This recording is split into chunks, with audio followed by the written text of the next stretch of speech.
The most important, of course, is infrastructure. And when we talk about infrastructure, we talk about physical infrastructure and the legal infrastructure. You need to benchmark to international best practice.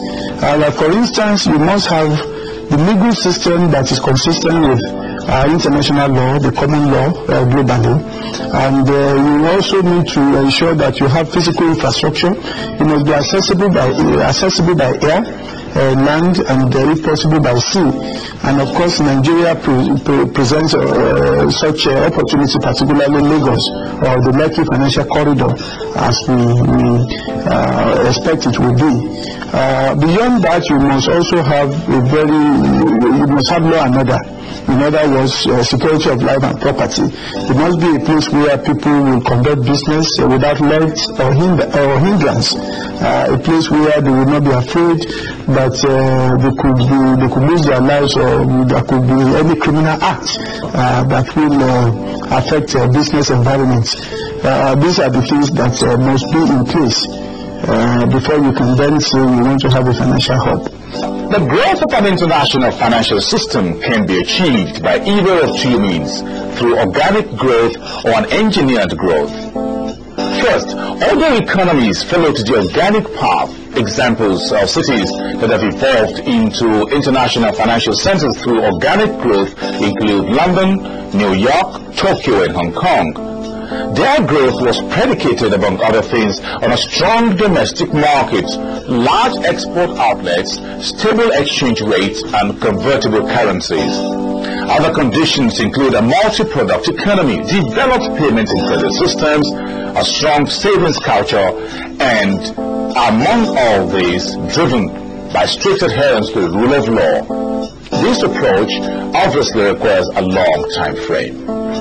The second window, which is the engineered growth, is the approach modeled by IFCs like Singapore, Kuala Lumpur, Mumbai, and most recently, Dubai in the Middle East.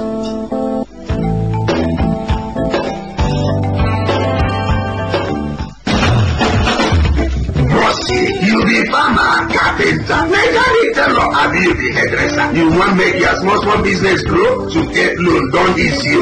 Central Bank of Nigeria don't carry license. Give microfinance bank, make them help you gather money way to make your business grow. The only work where microfinance bank get now to help provide money assistance to man picking wey no get money at all. Even self man picking wey get small money wey take the do business. True. Microfinance go help make the business grow. Enter any microfinance bank today. When near you, make this better no pass you. Collect your own economic prosperity. Your money where you deposit this in. As microfinance bank, they insured inside Nigerian Deposit Insurance Corporation. Central Bank, they watch them every day. For more story, enter any microfinance bank way near you, or visit CBN website www.centbank.org. Central Bank of Nigeria, the Napuna district.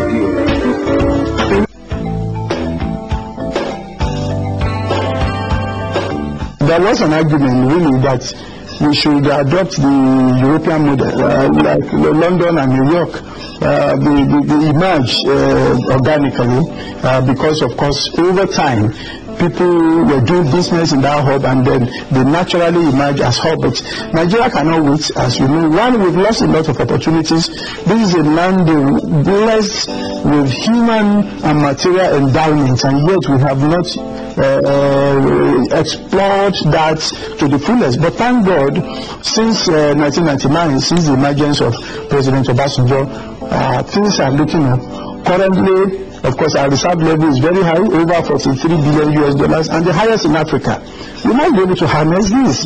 And the population also, 140, which is a significant proportion of the African population. That on its own is a big market. And you also know that Nigerian economy, the size of Nigerian economy is about 91% of the size of WAMSI. That is the West African Monetary Zone. That is the zone that converges outside of CFA zone.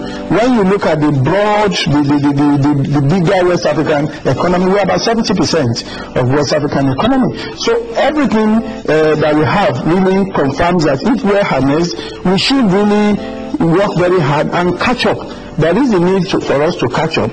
Apart from the fact that, of course, you know, the upstream energy sector, the petrochemicals, and all of that need to be harnessed.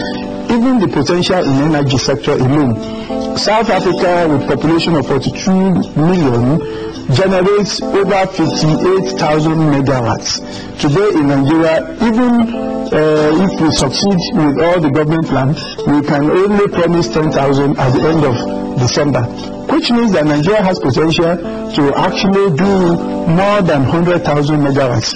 And today, so that also calls for significant investments that run into billions of US dollars. So we are really, really in a hurry if we must tap all the abundant potential that we have. The central drive behind our overall strategy is that we are a country in a hurry. UK, America, etc. grew as the economies grew. When I said we're going to drive our economy, so we can't wait for the economy to grow. We therefore have to do what is called engineered growth, not organic growth. We're not going to grow gradually. We're going to test certain aspects of things like the capacity effect of that, the technology effect of that, and then we need to look for certain laws that we need to change immediately.